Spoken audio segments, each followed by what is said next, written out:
Hey, it's the champ Antonio Tarver, and you're listening to Tarver's Take, the most informative take in boxing. Just remember where you heard it first. This week, man, we jump right into the highly anticipated, I think, card of the year for sure.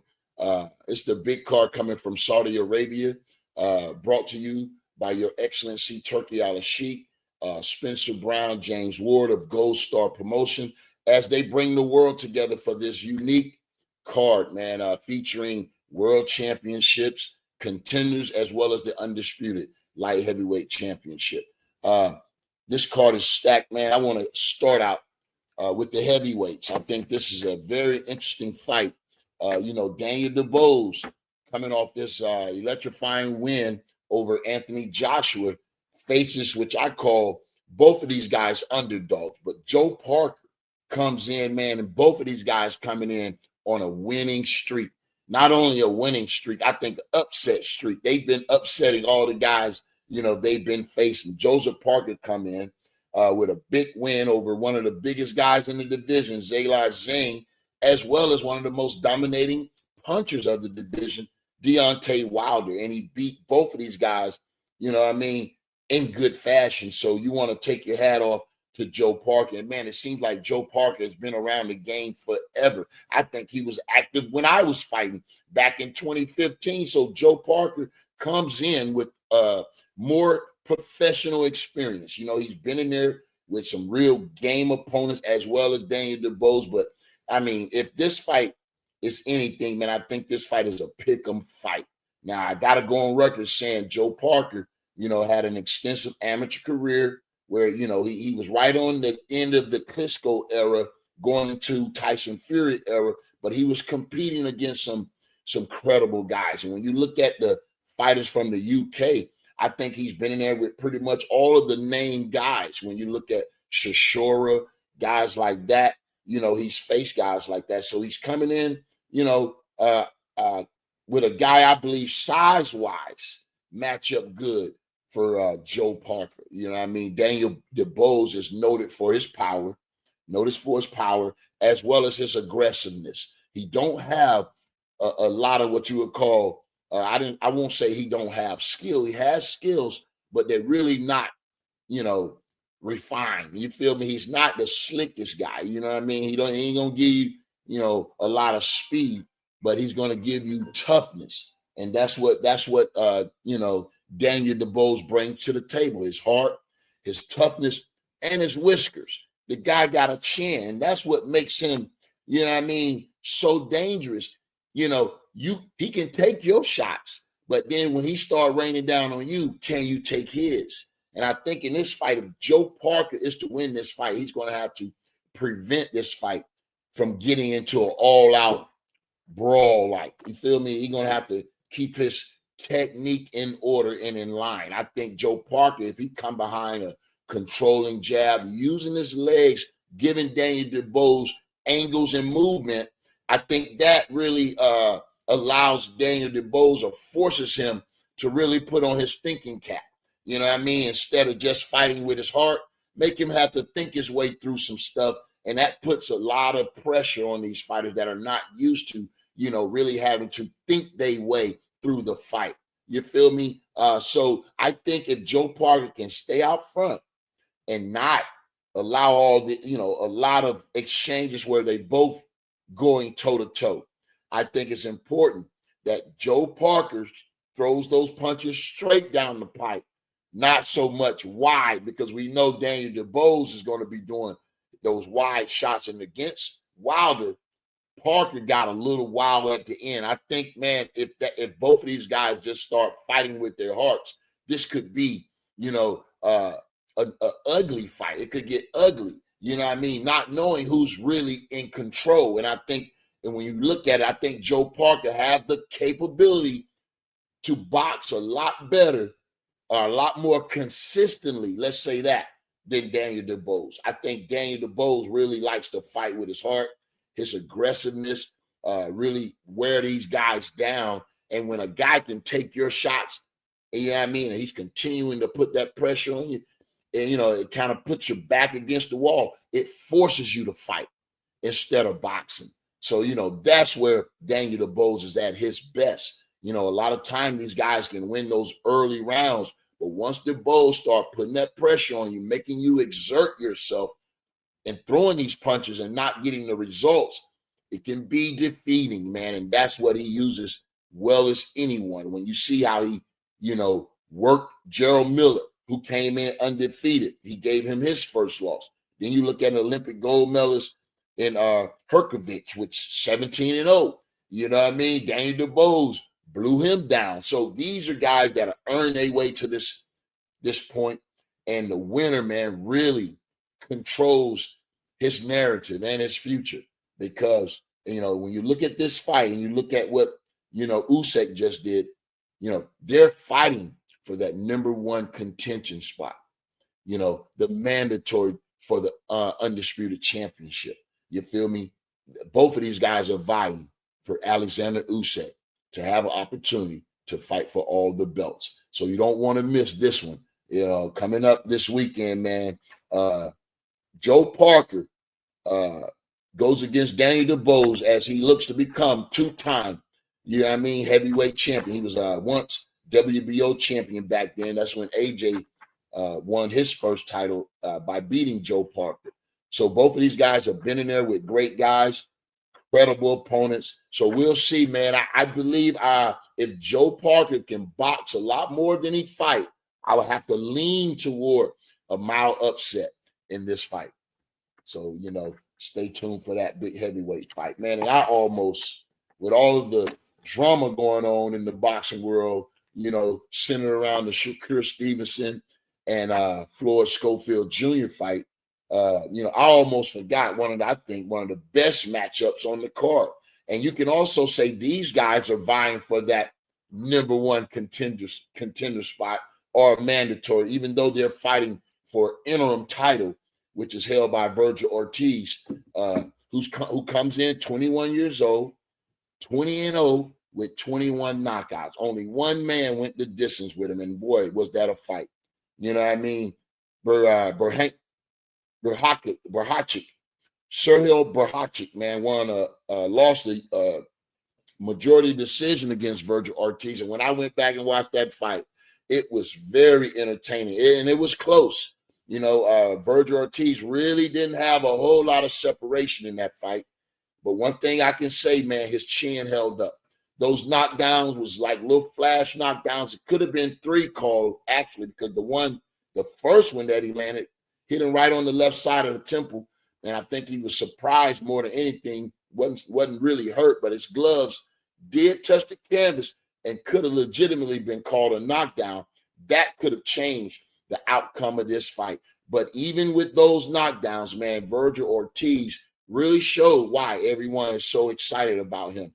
Man, he has a chin and that body attack. I love the way he rips to the body, man. We haven't seen guys, really go to the body like that in a long time. And he'll need to, because he's fighting a very proven, credible guy that Israel Madrimov, just coming off of some people felt a close fight, closer than most expected, against former undisputed champion Bud Crawford. Terrence Bud Crawford. We remember that fight. Bud had to really dig in his bag because Madrimov had some tricks up his sleeve also. With his style, with that herky jerky. I think all of that can really help him in this Ortiz fight. I think Madrimov just cannot get clipped. If he get clipped and this Virgil Ortiz power is as advertised, then this fight also could be one to steal the show. I can see how, Virgil Ortiz, he tries and attempts to box at times. You can see that, but that's not where he's comfortable at. You feel me? He's comfortable inside. You know what I mean? And when I look at Israel Madrimov's style, I don't know if he's the type of fighter to sit there for long. We saw that against Crawford. He had his feet up under him. He wasn't overthrowing his punches. He didn't get sluggish. And, I think Virgil Ortiz will probably need Madrimov to get a little sluggish in order for him to get his real game plan off. And that's to dig to the body and finish to the head with these like Roberto Duran type of combinations. I mean, Kid looks good, man. Looks good. I would, advise him to really, think a little bit defensive. You know what I mean? Don't depend on your chin too much. You know what I mean? You're gonna have to catch some of those shots, make these guys miss. And I love that Ortiz uppercut. Keep an eye out for that one. I think if he can land that one sharp down the middle, up the middle, Madrimov, you know what I mean? If that power is as advertised, it gets sticky for any one of these guys that are landing flush and landing sharp. So, I like Madrimov in this one, though, man, because he showed me something again in that Crawford fight. He was able to handle Crawford, who could box real good. You know what I mean? Can box much more than Virgil, much better than Virgil Ortiz when you're looking at it from a technical standpoint. So this fight right here, man, both of these guys coming in, in close fights. Ortiz a little bit more closer, too close for comfort, against Berhachik, man. But anyway, I think, anybody can win this fight. But if I had to go on record, man, I'll say I'm going to edge toward Israel Madrimov being able to box in tough spots, a little better than Virgil Ortiz. And I don't think Madrimov going to make this a battle or a fight. I mean, he's going to use his skills. But if Virgil Ortiz can turn this into a fight, look for him to, maybe stop Madrimov. But they're going to have to be in close. And so, there you have it, man. I like that fight. I'll be watching that fight. And I believe it's going to be competitive. I think Madrimov can win a decision. If it don't, and I think Ortiz can win by knockout if he's fighting his fight. Now for the big one. Oh, man, I done missed all my little plugs, but there you have it. Daniel DeBose, Joe Parker, IBF title, man. I just spoke about Virgil Ortiz and Israel Madrimov. Forgive me for not putting my banners up, man. I appreciate it. Sometimes we get, stuck in what we're doing and forget to hit the tabs. But here we are, man, with the Undisputed Rematch. Beterbiev and Bivol. In my old weight class, light heavyweight division, I was the light heavyweight of the decade between 2000 and 2010. Ring Magazine, I might add. So, yeah, this fight right here, I feel, after watching the first fight, and I think I went on record as saying that, man, I thought Beterbiev had somewhat of an off night when I look at his balance, when I look at his accuracy, and when I look at, the punches that he didn't land. That's what really kind of blew my mind. I thought Beterbiev was much more accurate with his punches. So, and then his balance, he was fought a lot at too close of a range and where he kind of smothered his punches. I expected a lot more, from Beterbiev. And maybe, that's all due to Bivol. When I went back and looked at that fight, I got to give Bivol more credit than I was giving him at the time of the fight, because I just was so focused on Beterbiev, which I thought had, much more power. He was stronger. And these are the things I thought you could lean toward Beterbiev. But for Bivol to make him miss that much during that fight, that 12-round fight, I thought it was an off night for Beterbiev. Personally, I expected a lot more clean shots to the body and to the head. And it looked like even when he landed, he never landed flush. I don't think he ever caused a collision where he caught Bivol, real solid. He hit him something, caught him. We saw on his face he wore it. But for as being accurate, I don't think he was accurate as he could have been that night. And I think that really cost him.